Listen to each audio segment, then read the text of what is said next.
You cannot train to become a tier 1 operator. You're born to do it. You have to be really, really fit to get into pass selection. But that's not enough. You also got to be really robust, not just physically, but mentally robust. Welcome back to Mulligan Brothers. Today's video, as always, was sponsored by Huel. I'm drinking Huel Black Edition, which has 26 vitamins and minerals, 35 grams of protein and slow release carbs to make sure that I can stay satiated and proteined up whilst I make these documentaries. If you want to find out more about these, go to the link in the description. I'll talk about them a little bit later on in the video. From the outside, special forces, tier 1 operators is like real life superheroes, real life, modern day warriors, from the outside. And it really is that. And I'm curious as to what does it take to be in the special forces? So when I'm going to say special forces, we'll just say SAS, SBS. Yeah. And then tier 1 US units. Because special forces now is just a huge organism. Right. But it takes, I think, and this is just the opinion of Christian Craighead, is that you cannot train to become a tier 1 operator. You're born to do it. Now, and what do I mean by that is you have to have this certain mindset, physicality, everything to be able to do it. No one, I completely deny if someone said, you know what, I'm super fit, super motivated, I'm going to get into the SAS. Maybe you will, but if you do, that means you always could have got in it. So you had that set up. There's some people who, no matter how hard they try, no matter what they do, no matter how qualified they are, no matter how good people think they are, they just can't do it. And the thing, it's a theory shared by a very close friend of mine who I was in training with in junior para and other units, and then the SAS, and that was his thing, is you're born to be in the SAS. And I completely agree with that. It's like you're that set up. If you want to do it, you train, you work hard, and then when it comes to selection or being selected, is again a lot of time I'm quite flippant about saying about being fit. You have to be really, really fit to get into pass selection, but that's not enough. It's just a tiny bit of it. Because everyone knows someone, everyone who's done selection knows someone from their old unit who, Jonesy could put 65 pounds on his back and run 10 miles every single day. And he could do that or whatever. And he goes on selection and he lasts a week. Just can't do it. And all these, or people get further on. And everyone's, the people, there's lots of people go, he would definitely get in the SAS, and there's other people who think, I don't know how he's going to pass, and they pass. But there's all these little hidden talents, as the closet weirdos, or the closet ones who are running 10 miles at weekends when everyone's going, what do you do? I didn't do anything. But really they're nerding out over military stuff, or they're going running and stuff, and hiking, and so there's that X factor, but you got to be really fit, but you also got to be really robust, not just physically, but mentally robust. Because that's the other thing. It's just like the daunting thought of what's ahead of you, which people want to, circling back to what I said earlier, create these monsters that don't exist, and the monster eats them all up. And then when they face it, they either defeat it or, say, go home. So that's, and so that might be it. Yeah, you're born to do it, and we could do they should do some studies. I wanted to do one, but I thought about it about a week before I got out. It was too late to do like a study on, types of people in the SAS and SBS.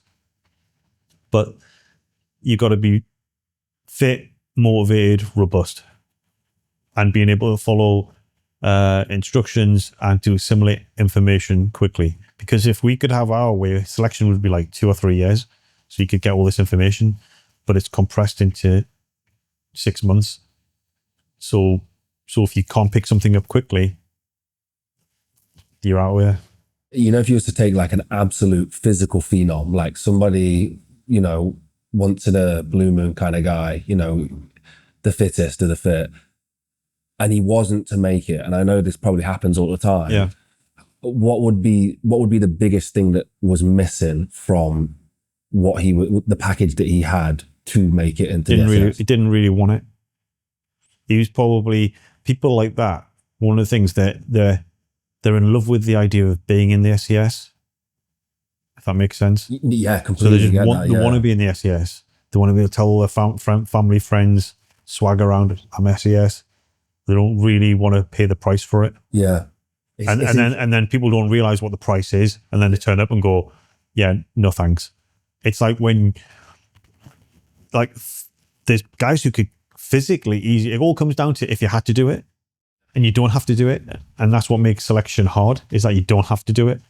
So when you put a rucksack on your back and you get given a location where you're going to go, and you look and you see, if you can see, because the mist might be in, but if you can see, it might be even worse. You see the distance of where you can see that big hill over there. Yeah, well, you'll go into the one over that mountain. I should say, see that mountain in the distance. Yeah, well, you'll go into the one on the other side of that where you can't see. Off you pop, and that's what freak people out. And then they go, it's not that. And if they had to, if you had held a gun to the head and say, if you don't walk there now in 4 kilometers an hour, I'm going to kill your family. I bet they'd be able to do it. It's untapping that resource. But you've got to be, and that's the trick of selection, is you've got to be able to do it. You've got to want to do it. And if you don't want it, you're not going to get it. And not to minimize the aspect of the special forces and like, how, brave you guys have to be and the decisions you have to make, and, the position you guys are going into is insane.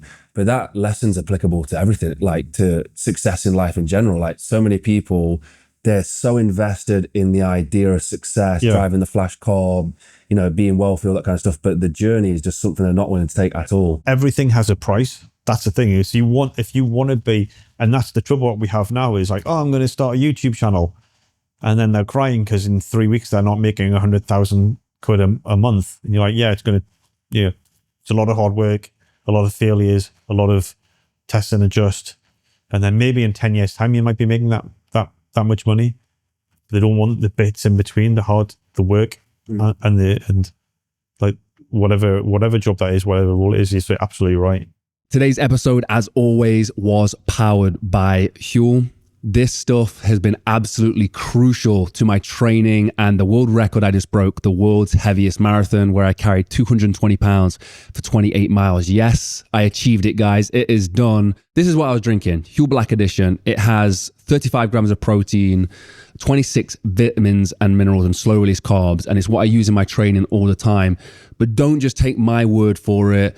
People like the hardest geezer ran across Africa drinking this stuff. It's absolutely amazing. And if you want to get exclusive offers and deals, go to the link in the description and you can find out more about their other products like their daily greens and their meals, which I eat every single lunchtime.